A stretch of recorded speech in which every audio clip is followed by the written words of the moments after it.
Welcome to all student. आज हम करेंगे 11th अकाउंटेंसी का chapter 9 books of original entry journal, यानी कि जर्नल के बारे में आज हम पढ़ेंगे। आज का हमारा इसमें टॉपिक रहेगा रिकॉर्डिंग ऑफ बैंक ट्रांजैक्शन। आज इसके अंदर जितनी भी हम एंट्री करेंगे वो सारी की सारी किससे रिलेटेड होगी? बैंक से रिलेटेड जो ट्रांजैक्शन होती है उनकी एंट्री करना ही आज हम सीखेंगे। तो हमारे इसके अंदर टॉपिक स्टार्ट करते हैं। उससे पहले अगर आप मेरे चैनल को फर्स्ट टाइम देख रहे हैं तो उसको सब्सक्राइब जरूर कर दें। तो स्टार्ट करते हैं हम। बैंक से संबंधित लेन देन का लेखा करना, हिंदी में कहते हैं इसको रिकॉर्डिंग ऑफ बैंक ट्रांजैक्शन, यानी कि बैंक की ट्रांजैक्शन। तो कंप्लीटली आज इस टॉपिक के अंदर या इस लेक्चर के अंदर हम बैंक से रिलेटेड जो हमारे ट्रांजैक्शन होते हैं वो कौन कौन से होते हैं, किस टाइप के होते हैं, और उनकी ट्रांजैक्शन को हम एंट्री करेंगे या रिकॉर्ड करें तो किस तरीके से करेंगे।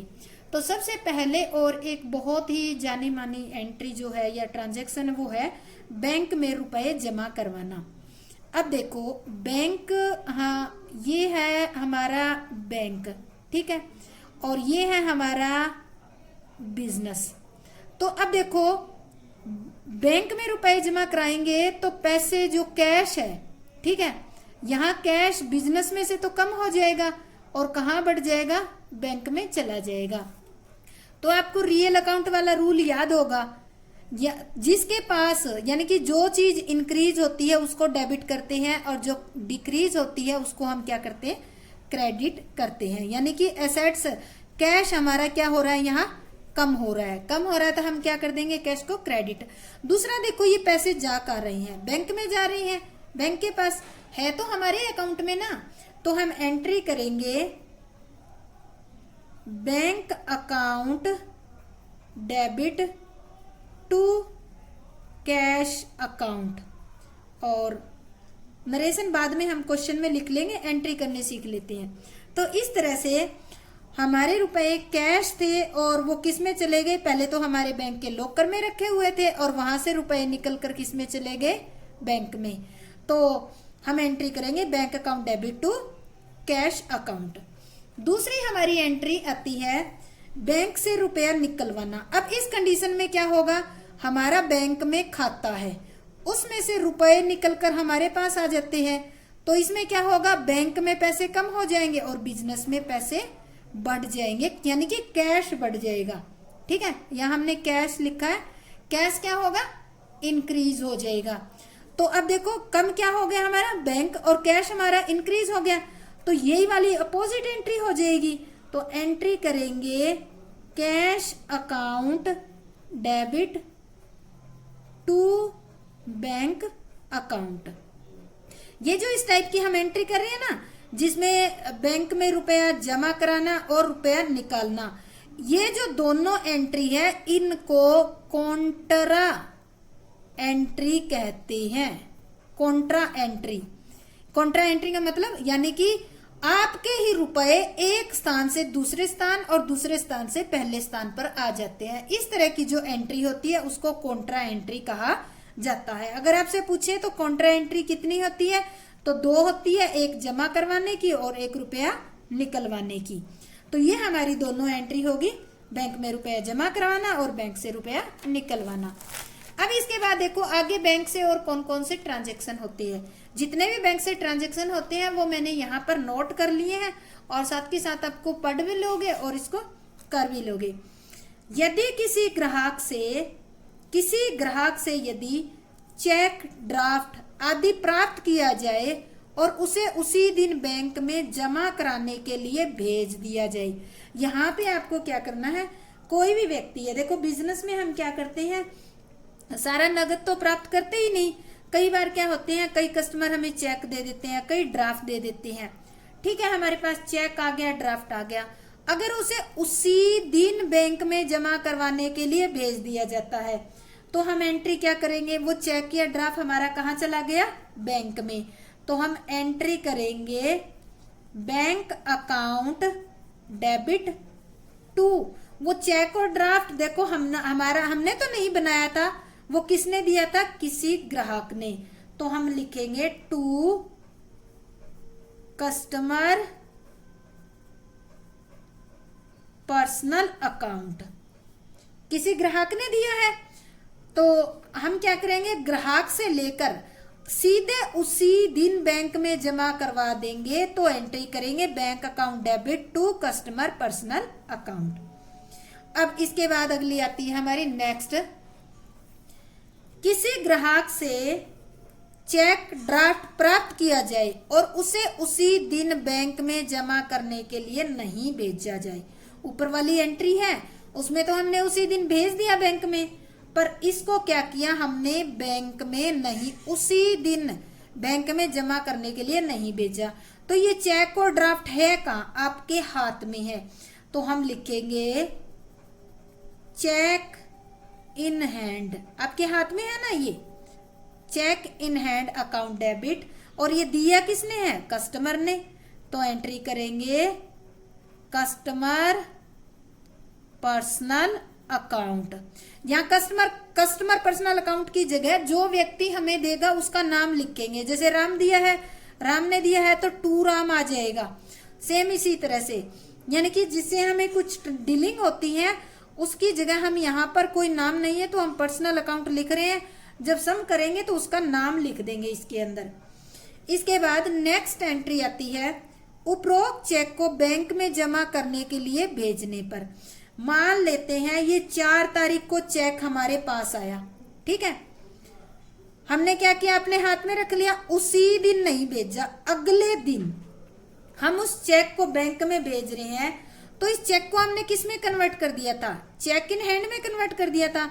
अब ये चेक हमारे बिजनेस में से किसके पास चला जाएगा, बैंक के पास। उपरोक्त चेक को बैंक में जमा करने के लिए भेजने पर, तो चेक कहाँ गया, बैंक में, तो एंट्री करेंगे बैंक अकाउंट डेबिट टू, क्या लिखोगे, कस्टमर पर्सनल तो नहीं लिखोगे, क्यों, क्योंकि कस्टमर पर्सनल तो पहले लिख चुके हो जब आपने चेक प्राप्त किया। अब आपके हाथ में चेक आ रहा है, ये चेक ही लिखोगे, चेक इन हैंड। तो जो आपके हाथ में चेक आया हुआ है वो चेक ही आप लिखोगे। तो इस तरह से हम क्या करेंगे, अगर सेम डे हम कर देते हैं तो देखो इस 3 एंट्री है, इनका कंपैरिजन करके देखो। अगर कोई चेक प्राप्त हुआ और उसको उसी दिन बैंक में जमा कर देते हैं तो हम एंट्री करते हैं bank account debit to customer personal account, ठीक है, सेम डे कर दी। अगर सेम डे नहीं करते हैं तो ये बैंक की जगह हम क्या लिख देंगे, चेक इन हैंड अकाउंट। अब यही चेक अगर अगले दिन बैंक में जमा करते हैं तो एंट्री करते हैं bank account debit to cheque in hand account, क्योंकि ये चेक तो अब हमारे हाथ में था ना, इसलिए चेक इन हैंड लिखा जाएगा। नेक्स्ट आता है, यदि कोई ग्राहक सीधे ही हमारे बैंक में रुपए जमा करवा दे।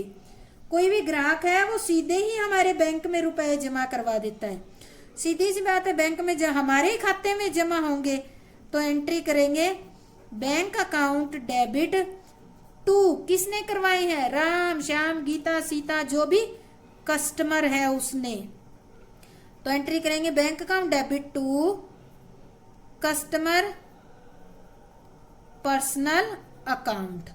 ये एंट्री हम कर देंगे, यानी कि किसने करवाया, हमारे किसी ग्राहक ने करवाई है, तो एंट्री करेंगे bank account debit to customer personal account. इसके बाद आगे आता है कि बैंक में जो चेक या ड्राफ्ट बैंक में जमा कराए हुए चेक के अनादर होने पर, कई बार क्या होता है, जो चेक हमने बैंक में जमा करवाया था वो चेक किसी कारण से क्या हो जाता है, डिसऑनर हो जाता है। डिसऑनर मतलब रिजेक्ट हो जाता है, रिजेक्ट हो जाता है तो वो चेक किसके पास आएगा, हमारे पास। क्या हम वो चेक अपने पास रखेंगे, नहीं, हम किसको दे देंगे, जिस व्यक्ति से हमें मिला था उसी को दे देंगे। तो हम एंट्री करेंगे, एक एंट्री करीब करवाई थी ना आपसे, जैसे आपने एंट्री की थी, ये वाली एंट्री की थी, जब कोई कस्टमर आपकी जमा करवा देता है, उसी दिन हमने चेक बैंक में जमा करा दिया था, तो एंट्री करी थी bank account debit to customer personal. अब ये चेक अनादृत हो गया तो ये एंट्री उल्टी कर देंगे हम, रिजेक्ट हो गया चेक, तो अब बैंक के पास से चेक आकर किसके पास गया, कस्टमर के पास, तो एंट्री करेंगे customer personal account debit to किसको करेंगे? बैंक को। देखो बैंक ने हमारे पास भेजा, हमने किसके पास भेज दिया? कस्टमर के पास। तो चेक आया कहां से? बैंक से आया था और गया किसके पास? कस्टमर के पास चेक चला गया है। इसके बाद अगला है, यदि किसी ग्राहक से चेक प्राप्त किया जाए और उसे छूट दी जाए और चेक बैंक में उसी दिन जमा करवा दिया जाए। अब देखो हमने ग्राहक से चेक भी प्राप्त किया है, उसे छूट भी दी है और चेक को बैंक में जमा भी करवा दिया है। छूट देना मतलब, छूट देना क्या होता है? अलाउड। ठीक है, आपको बताया था डिस्काउंट होगी ये। ठीक है, डिस्काउंट अलाउड क्या होती है आपके लिए? छूट देते हो तो वो क्या होती है आपके लिए? लॉस। लॉस को क्या किया जाता है? डेबिट। तो डिस्काउंट अलाउड को हमेशा क्या किया जाएगा? डेबिट। तो देखो हम एंट्री करेंगे और ये चेक हमने कहाँ भेज दिया? बैंक में। तो हम एंट्री करेंगे, मान लेते हैं कि कोई एक कस्टमर था, उससे 10,000 रुपए लेने थे। एग्जाम्पल ले लेते हैं, 10,000 रुपए लेने थे। उसने हमें कितने दिए? 9,000 रुपए। ठीक है, 9,000 का चेक दिया और हमने उसको 1,000 रुपए की क्या दे दी? डिस्काउंट अलाउड कर दी। तो इसकी एंट्री क्या करेंगे? चेक हमने बैंक में भेजा, कितने रुपए का है? 9,000 का। तो एंट्री करेंगे बैंक अकाउंट डेबिट 9,000 का हो गया आपका, और डिस्काउंट अलाउड कितनी होगी आपकी? 1,000 रुपए। और टू किसने दिया है? किसी कस्टमर ने। To customer personal account. उसका हमारा लेन देन कितने का था? 10,000 का था। तो फुल सेटलमेंट हो गई है उसकी, उसके खाते में यहाँ 10,000 रुपए लिख देंगे। तो देखो 10,000 लेने थे, 1,000 रुपए हमने छूट दे दी, जो हमें लॉस होगी हमने उसको डेबिट कर दिया, और 9,000 रुपए का चेक उसने दिया, वो हमने बैंक में जमा करवा दिया है। अब देखो क्या होगा, जो उसने चेक दिया था, आगे कह रहा है यदि उपरोक्त चेक अनादर डिसऑनर हो जाए, ये जो 9,000 रुपए का चेक हमने बैंक में भेजा था, ये चेक वापिस हो गया, किसी कारण से रिजेक्ट हो गया, तो क्या अपने पास रखोगे? नहीं, वापिस कस्टमर को दे दोगे। कस्टमर को देंगे तो हमारे कितने रुपए का लेन देन तैयार हो जाएगा? वापिस 10,000 का। तो ये एंट्री अगर रिजेक्ट हो जाता है तो ये उल्टी एंट्री हो जाएगी। तो एंट्री कैसे करेंगे आप? इसको अपोजिट कर दो, customer personal account debit to discount allowed कितने की थी आपकी? ये था 10,000 का लेन देन, डिस्काउंट अलाउड थी 1,000 रुपए की, और टू बैंक अकाउंट आपका था 9,000 रुपए का चेक आपका। तो क्या होगा, ये एंट्री डिसऑनर हो जाएगा, तो चेक अब किसके पास चला जाएगा? कस्टमर के पास। कस्टमर को अब ये नहीं कहेंगे भी कि तू दोबारा 9,000 का दे दे, क्योंकि वो तो ऐसे ही गलत गलत लिख के हमारे से छूट लेता रहेगा। तो अगर इस तरह डिसऑनर हो जाता है तो 9 की बजाय अब अमाउंट उसे कितने लेनदार हो जाएंगे? हम 10,000 रुपए लेने के लिए लेनदार हम हो जाएंगे। नेक्स्ट आता है किसी व्यक्ति को चेक इश्यू करना। चेक इश्यू करने का मतलब है देना। ठीक है, अगर किसी को चेक देते हैं तो वो पैसे कहां से कटते हैं? आपके बैंक से कटते हैं। तो आपका बैंक खाते में से पैसे कम होते हैं। किसी व्यक्ति को दिया है, कोई भी व्यक्ति, राम श्याम गीता सीता कुछ भी हो सकता है, तो उसका नाम नहीं पता है तो हम लिख देंगे personal account debit to bank account. Cheque issue कर दिया हमने, किसके नाम से? मान लेते हैं ए, लिख देते हैं A account debit to bank account, A के नाम दिए। तो यहाँ बैंक को क्यों क्रेडिट किया है? क्योंकि बैंक खाते में से ही हमारे पैसे कम होंगे, इस कारण से बैंक को हमने क्रेडिट किया। और रिसीवर कौन है? रिसीव करने वाले को डेबिट करते हैं, तो ए या कोई भी व्यक्ति होगा वो रिसीव करने वाला होगा। इसके बाद नेक्स्ट एंट्री हमारी आती है 10वीं, चेक द्वारा व्यवसाय का कोई खर्चा भुगतान करना। जैसे किसी को चेक दिया है, इसी तरह से अगर आप कोई खर्चा भुगतान करते हो तो खर्चा क्या होता है आपके लिए, लॉस ही होती है एक टाइप की। तो उसको हम क्या करते हैं, एक्सपेंसेस अकाउंट डेबिट। कोई भी एक्सपेंसेस, सैलरी है तो सैलरी, रेंट है तो रेंट, उसका नाम लिख देंगे। और 2 आपने दिया क्या है, चेक, तो आपके पैसे कहां से कम होंगे, बैंक में से। तो हम एंट्री करेंगे टू बैंक अकाउंट। अगर नगद पे करते तो आप क्या एंट्री करते, expenses account debit to cash count करते। पर ये आपके चेक दे रहे हो तो बैंक में से पैसे कम होंगे तो एंट्री करेंगे टू बैंक अकाउंट। इसके बाद आता है व्यवसाय के स्वामी द्वारा निजी प्रयोग के लिए व्यवसाय से रुपए निकालने पर। कहां से निकाले हैं, इसने बैंक से नहीं निकाले, व्यवसाय से रुपए निकालने पर। एक बार ट्रांजैक्शन पढ़ लेती हूँ मैं दोबारा। हाँ, व्यवसाय से नहीं, बैंक से, क्योंकि बैंक की ट्रांजैक्शन कर रहे हैं ना।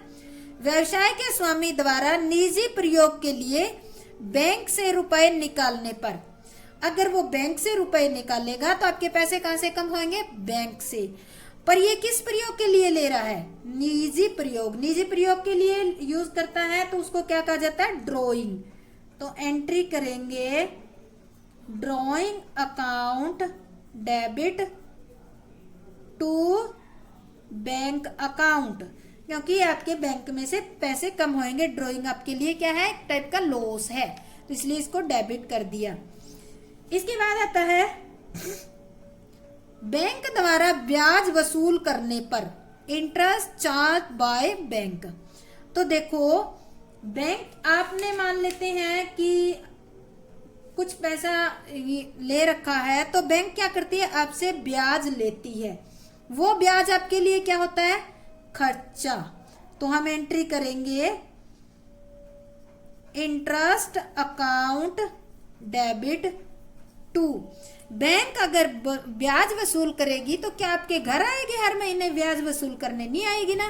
तो वो कहां से काटेगी पैसे, आपके खाते में से। तो आपके बैंक अकाउंट में से पैसे कम हो जाएंगे, तो एंट्री करेंगे interest account debit to bank account. अब देखो, एक और एंट्री हो सकती है, यहां तो ब्याज वसूल किया है। अगर आपके खाते में पैसे हैं तो बैंक आपको ब्याज देता भी है, ठीक है। जब बैंक आपको ब्याज देगा तो वो आपके घर नहीं आएगा देने के लिए, वो आपके खाते में ही डिपॉजिट कर देगा। तो एंट्री क्या करेंगे, बैंक अकाउंट डेबिट टू। इस टाइम ये इंटरेस्ट आपके लिए क्या हो गया, इनकम होगी, इंटरेस्ट अकाउंट। तो अगर ब्याज बैंक वसूल करता है तो एंट्री करेंगे interest account debit to bank account. Interest यहाँ पे आपके लिए खर्चा है इसलिए डेबिट किया है। और अगर ब्याज देता है बैंक आपको तो आपके लिए इनकम है, इसलिए इसको क्रेडिट करेंगे। और आपके खाते में से ही पैसे निकलते हैं और खाते में ही पैसे डलते हैं, इसलिए बैंक अकाउंट को हम यहाँ क्रेडिट और यहाँ पर डेबिट करेंगे। इसके बाद नेक्स्ट आता है बैंक द्वारा अपनी सेवाओं के लिए बैंक व्यय वसूल करने पर। देखो, बैंक आपको बहुत तरह की सेवाएं देती है, ठीक है। तो बैंक क्या करता है, जैसे कि फॉर एग्जांपल छोटा सा लेते हैं, आपको एसएमएस भेजती है बैंक, तो क्या फ्री में भेजती है, नहीं भेजती ना। तो बैंक उसका चार्ज वसूल करती है। तो बैंक आप चार्ज वसूल कहां से करेगी, आपके अकाउंट में से पैसे काट लेगी। तो इस तरह की बहुत सारी सर्विसेज देती है और उनके पैसे बैंक कहां से काटती है, बैंक में से, आपके अकाउंट में से। तो हम एंट्री करेंगे, अगर ऐसा कोई चार्ज काटा है बैंक ने तो एंट्री करेंगे bank charges account debit to bank account. तो इस तरह से बैंक जो भी चार्जेस का काटेगा या वसूल करेगा तो वो हमारे अकाउंट में से काट लेगा। और हमारा ये बैंक चार्जेस हमारे लिए क्या है, एक टाइप का एक्सपेंसेस है, इसलिए हमने डेबिट कर दिया। बैंक अकाउंट को क्रेडिट हमने इसलिए किया क्योंकि बैंक जो है एक हमारी एसेट्स है और वो एसेट्स बैंक चार्जेस वसूल करने की वजह से हमारी एसेट्स, या हम कहते हैं कि अकाउंट में हमारे पैसे कम हो गए हैं, इसलिए इसको क्रेडिट किया है। रियल अकाउंट का रूल लग रहा है जहां भी बैंक अकाउंट डेबिट या क्रेडिट हो रहा है। तो इसके बाद अब हम करते हैं एक इलिस्ट्रेशन करते हैं। इलिस्ट्रेशन का भी मैंने ये सारे के सारे जो ट्रांजेक्शन है वो यहाँ पर नोट कर लिए हैं। ठीक है, तो ये है आपका 2016 मार्च की डेट लिख रखी है। सबसे पहला देखा है ट्रांजेक्शन हमारा है, ये इलिस्ट्रेशन नंबर है 13 DK गोयल की बुक में पेज नंबर 9.30 के अंदर। ठीक है, तो सबसे पहले हमारी ट्रांजेक्शन है paid into bank for opening A current account. देखो वो मैंने हिंदी में किया है, ये इंग्लिश में किए हैं, तो आपको इंग्लिश में समझने की कोशिश करनी है। वो नई एंट्री थी इसलिए हिंदी में की है, अब ये इंग्लिश में लिखे, इनको मैं आपको हिंदी में बताऊंगी। ठीक है, paid into bank for opening A current account ₹25,000। आपने क्या किए हैं, बैंक में करंट अकाउंट ओपन करवाने के लिए 25,000 रुपए जमा करवाए। तो अब बैंक में आपका अकाउंट ओपन होएगा, तो देखो सीधी सी बात है, हमने यहाँ पे लिया था, यहाँ बैंक और यहाँ हमारा कैश बिजनेस था ये। तो अगर आप बैंक में अकाउंट खुलाते हो तो आपका कैश निकल कर कहाँ चला जाता है, बैंक में चला जाता है। यहाँ से कैश कम हो गया और यहाँ पे क्या हो गया, बढ़ गया है। तो वही एंट्री होगी डिपॉजिट करवाने वाली एंट्री। तो हम एंट्री करेंगे, ये 1 मार्च को हमारी एंट्री होगी bank account debit to cash account. कितने रुपए, 25,000 रुपए। ठीक है, नरेशन लिखेंगे कैश डिपॉजिटेड इनटू बैंक, क्योंकि आपने ओपन करवा के 25,000 रुपए जमा करवा दिए उसके अंदर। ठीक है, इसके बाद नेक्स्ट एंट्री है purchase goods purchase and payment made by cheque ₹10,000। माल खरीदा और भुगतान चेक द्वारा किया। माल खरीदा तो परचेज को क्या करते हो, हमेशा और हमेशा डेबिट, परचेज अकाउंट डेबिट। भुगतान आपने चेक से किया है तो आपके पैसे कहां से कम होंगे, बैंक अकाउंट में से। तो हम क्या करेंगे यहाँ पर, टू बैंक अकाउंट, कितने रुपए, 10,000 रुपए से हम एंट्री कर देंगे। नरेशन लिखेंगे goods purchase and paid by cheque. ठीक है, इसके बाद नेक्स्ट ट्रांजेक्शन हमारी आती है कैश सेल 40,000 रुपए, नकद विक्रय 40,000 का। Out of this amount ₹30,000 deposit into bank. इसमें से 30,000 रुपए बैंक में जमा करवाई। तो आपने क्या किया है, माल बेचा है नगद 40,000 रुपए का, तो 30,000 रुपए आपने बैंक में जमा करवा दिया। आपके हाथ में कितने आए टोटल, 40,000। बैंक में कितने करा दिए, 30,000। आपके हाथ में कैश कितना है अब, 10,000। तो देखो एंट्री करेंगे, हाथ में कितना आपके, 10,000। तो कैश अकाउंट डेबिट 10,000। बैंक में कितने जमा हो गए आपके, आपके हो गए 30,000। ठीक है, और टू क्या किया आपने, कितने का माल बेचा है, टू सेल्स अकाउंट 40,000। ठीक है, अब हम इसकी नरेशन लिखेंगे, इसको नगद में ही बेचा है आपने, तो कैश सेल लिख सकते हो आप सीधा। ठीक है, कैश सेल, नगद में माल बेचा, पैसे तो आपके पास तो 40,000 आ ही गए थे, उसमें से आपने 30,000 बैंक में जमा करवाए हैं। तो ये हमारी होगी एंट्री माल बेचने की और पैसे बैंक में जमा करवाने की। नेक्स्ट हमारी आती है withdraw for private use. Private use क्या होता है, ड्रॉइंग। विड्रा किया आपने, अब देखो इसमें ये नहीं दे रखा कि बैंक में से किए हैं या ऑफिस में से। अगर यहाँ बैंक का नाम नहीं दे रखा तो इसका मतलब स्वामी ने कहाँ से पैसे निकाले हैं, ऑफिस में से। तो एंट्री करेंगे, विड्रा कर रहा है तो ये क्या होगी, drawing. Drawing account debit to cash, कितने रुपए निकाले इसने? 5,000 रुपए निकाल लिए। और एंट्री हम करेंगे, इसको सॉरी नरेशन लिखेंगे, अमाउंट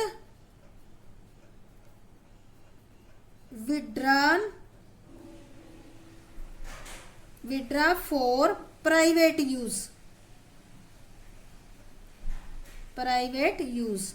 क्या हो गया? ये आपका ड्राइंग हो गई है।